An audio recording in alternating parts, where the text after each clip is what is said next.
So when I was in art school, I developed a shake in my hand, and this was the straightest line I could draw. Now, in hindsight, it was actually good for some things, like mixing a can of paint or shaking a Polaroid. But at the time, this was really doomsday. This was the destruction of my dream of becoming an artist.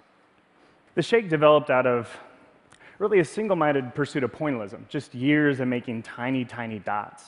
And eventually, these dots went from being perfectly round to looking more like tadpoles because of the shake. So to compensate, I'd hold the pen tighter, and this progressively made the shake worse, so I'd hold the pen tighter still. And this became a vicious cycle that ended up causing so much pain and joint issues, I had trouble holding anything. And after spending all my life wanting to do art, I left art school, and then I left art completely. But after a few years, I just couldn't stay away from art, and I decided to go to a neurologist about the shake and discovered I had permanent nerve damage. And he actually took one look at my squiggly line and said, well, why don't you just embrace the shake? So I did. I went home, I grabbed a pencil, and I just started letting my hand shake and shake. I was making all these scribble pictures. And even though it wasn't the kind of art that I was ultimately passionate about, it felt great. And more importantly, once I embraced the shake, I realized I could still make art. I just had to find a different approach to making the art that I wanted. Now, I still enjoyed the fragmentation of pointillism, seeing these little tiny dots come together to make this unified whole. So I began experimenting with other ways to fragment images where the shake wouldn't affect the work, like dipping my feet in paint and walking on a canvas. Or in a 3D structure consisting of 2x4s, creating a 2D image by burning it with a blowtorch. I discovered that if I worked in a larger scale and with bigger materials, my hand really wouldn't hurt. And after having gone from a single approach to art, I ended up having an approach to creativity that completely changed my artistic horizons. This was the first time I'd encountered this idea that embracing a limitation could actually drive creativity. At the time, I was finishing up school, and I was so excited to get a real job and finally afford new art supplies. I had this horrible little set of tools, and I felt like I could do so much more with the supplies I thought an artist was supposed to have. I actually didn't even have a regular pair of scissors. I was using these metal shears until I stole a pair from the office that I worked at. So I got out of school, I got a job, I got a paycheck, I got myself to the art store, and I just went nuts buying supplies. And then when I got home, I sat down and I set myself to test to really try to create something just completely outside of the box. But I sat there for hours, and nothing came to mind. The same thing the next day, and then the next, quickly slipping into a creative slump. And I was in a dark place for a long time, unable to create. And it didn't make any sense because I was finally able to support my art, and yet I was creatively blank. But as I searched around in the darkness, I realized I was actually paralyzed by all of the choices that I never had before. And it was then that I thought back to my jittery hands, embraced the shake. And I realized if I ever wanted my creativity back, I had to quit trying so hard to think outside of the box and get back into it. I wondered, could you become more creative then by looking for limitations? What if I could only create with $1's worth of supplies? At this point, I was spending a lot of my evenings in, well, I guess I still spend a lot of my evenings in Starbucks, but I know you can ask for an extra cup if you want one. So I decided to ask for 50. Surprisingly, they just handed them right over, and then with some pencils I already had, I made this project for only 80 cents.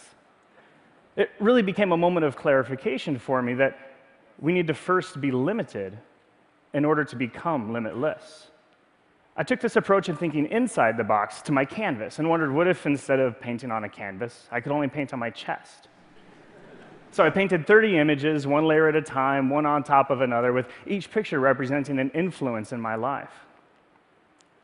Or what if instead of painting with a brush, I could only paint with karate chops? So I dipped my hands in paint, and I just attacked the canvas, and I actually hit so hard that I bruised a joint in my pinky, and it was stuck straight for a couple weeks. Or what if instead of relying on myself, I had to rely on other people to create the content for the art? So for 6 days, I lived in front of a webcam, I slept on the floor, and I ate takeout. And I asked people to call me and share a story with me about a life-changing moment. Their stories became the art as I wrote them onto the revolving canvas.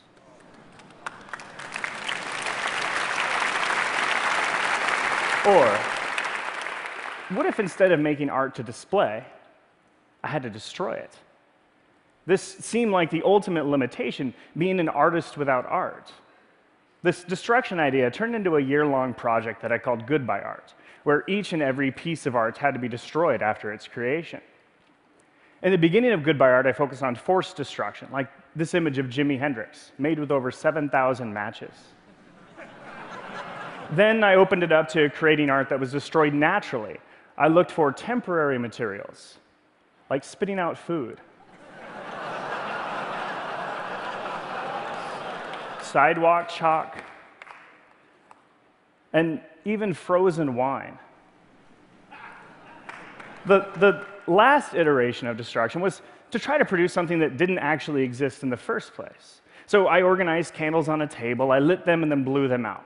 Then repeated this process over and over with the same set of candles. Then assembled the videos into the larger image. So the end image was never visible as a physical whole. It was destroyed before it ever existed. In the course of this Goodbye Art series, I created 23 different pieces with nothing left to physically display. What I thought would be the ultimate limitation actually turned out to be the ultimate liberation, as each time I created, the destruction brought me back to a neutral place where I felt refreshed and ready to start the next project. It did not happen overnight. There were times when my projects failed to get off the ground, or even worse, after spending tons of time on them, the end image was kind of embarrassing. But having committed to the process, I continued on, and something really surprising came out of this. As I destroyed each project, I was learning to let go. Let go of outcomes, let go of failures, and let go of imperfections. And in return, I found a process of creating art that's perpetual and unencumbered by results. I found myself in a state of constant creation, thinking only of what's next and coming up with more ideas than ever. When I think back to my 3 years away from art, away from my dream, just going through the motions, instead of trying to find a different way to continue that dream, I just quit. I gave up. And what if I didn't embrace the shake? Because embracing the shake for me wasn't just about arts and having art skills. It turned out to be about life and having life skills. Because ultimately, most of what we do takes place here, inside the box with limited resources. Learning to be creative within the confines of our limitations is the best hope we have to transform ourselves and collectively transform our world. Looking at limitations as a source of creativity changed the course of my life. Now, when I run into a barrier or I find myself creatively stumped, I sometimes still struggle, but I continue to show up for the process and try to remind myself of the possibilities, like using hundreds of real live worms to make an image, using a pushpin to tattoo a banana, or painting a picture with hamburger grease. One of my most recent endeavors is to try to translate the habits of creativity that I've learned into something others can replicate.